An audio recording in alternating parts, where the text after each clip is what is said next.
Assalamualaikum, kembali lagi di channel Intip Dapur Adiba. Hari ini aku akan membuat soto ayam kuah kuning. Cara buatnya mudah, rasanya seger, pokoknya wajib banget di-recook ya bun. Oke, untuk langkah pertama di sini aku akan membuat bahan pendampingnya dulu, kayak bihun. Ini bihunnya aku pakai 2 keping, lalu aku rebus sampai matang. Bahan pendamping kedua aku pakai kol, ini direbusnya sebentar saja, cukup sampai layu.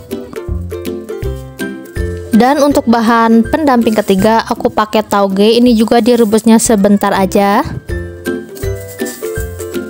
Nah, untuk bumbu sotonya ini simple banget ya bun. Ada bawang putih, bawang merah, kemiri, lada, dan ketumbar. Untuk kunyitnya nanti aku pakai kunyit bubuk. Lalu tambahkan sedikit air, blender sampai halus. Masukkan bumbu yang sudah dihaluskan, tambahkan kunyit bubuk. Aromatiknya aku pakai lengkuas dan daun jeruk. Masak bumbunya sampai matang, wangi dan tanak.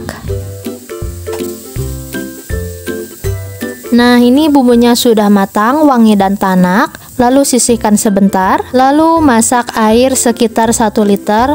Masukkan ayam yang sudah dibersihkan. Ini aku pakai 1 potong ayam aja. Oh ya, ini untuk ayamnya sudah aku rendam sebentar menggunakan air panas. Kira-kira kalau ayamnya sudah matang, masukkan bumbu kuning yang sudah dimasak tadi.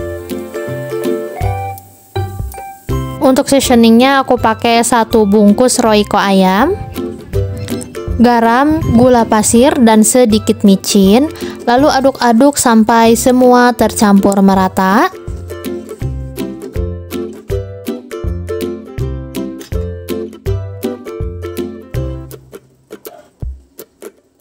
Untuk ayamnya akan aku ambil dan akan aku goreng sebentar saja.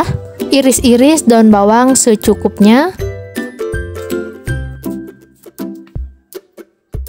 Lalu masukkan ke kuah sotonya. Lalu koreksi rasanya bun, kalau rasanya sudah pas, sudah enak, lalu matikan kompor. Nah, ini bahan pendamping untuk sotonya sudah aku pindahkan ke wadah. Ada bihun, tauge, dan kol. Ayamnya sudah aku suwir-suwir, dan aku tambahkan juga ini telur rebus ya. Oke, karena bahan-bahannya sudah siap semua, tinggal diracik aja ya. Ambil bihun secukupnya, kol, tauge, lalu suwiran ayam.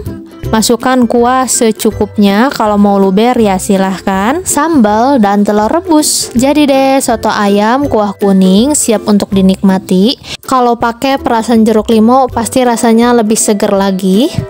Selamat mencoba ya, semoga resep yang saya bagikan bermanfaat. Terima kasih sudah menonton. Jangan lupa like, komen, dan subscribe.